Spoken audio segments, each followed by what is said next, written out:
comment allez-vous occuper vos prochaines vacances d'été? Germaine, elle, va remettre en jeu, à 75 ans, le titre de championne de jet ski de son village de vacances. De son côté, Henri, 75 ans également, et malgré son air un petit peu grincheux, est ravi à l'idée de retrouver ses petits-enfants pour tout le mois de juillet. Au-delà de ces différentes occupations, Germaine et Henri partagent une réalité commune, qui est celle de millions de personnes âgées chaque année en Europe. Ils ont tous les deux été diagnostiqués d'un cancer.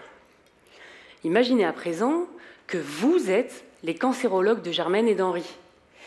Eh bien, vous doutez.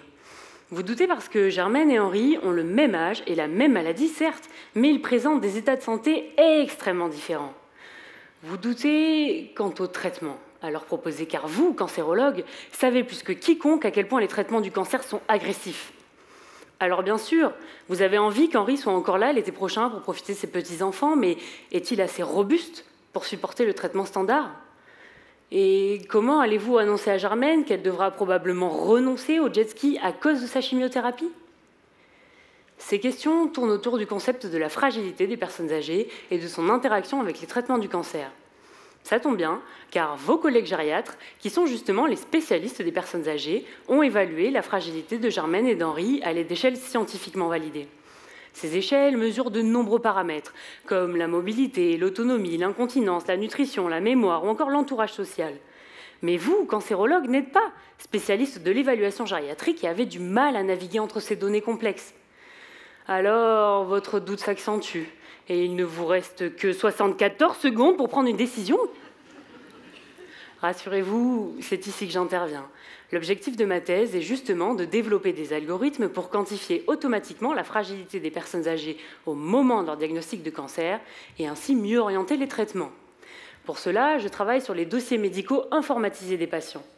Face à la montagne de données dont je dispose, mon travail consiste à extraire les observations cliniques, les résultats d'analyse biologique, les examens médicaux complémentaires ou encore à aller chercher dans les kilomètres de comptes rendus rédigés par les médecins ces fameuses échelles de l'évaluation gériatrique.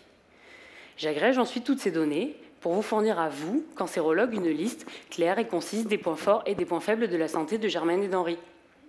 Enfin, j'étudie leur parcours de soins à l'hôpital pour évaluer les liens entre fragilité, efficacité des traitements et survie des patients. Grâce à mon travail, j'espère que vous, cancérologues, ne douterez plus au moment de choisir les traitements les plus adaptés à vos patients âgés comme Germaine et Henri. Et j'espère surtout que nous pourrons leur offrir, ensemble, la chance de profiter encore de nombreux étés, que ce soit en famille ou à jet ski.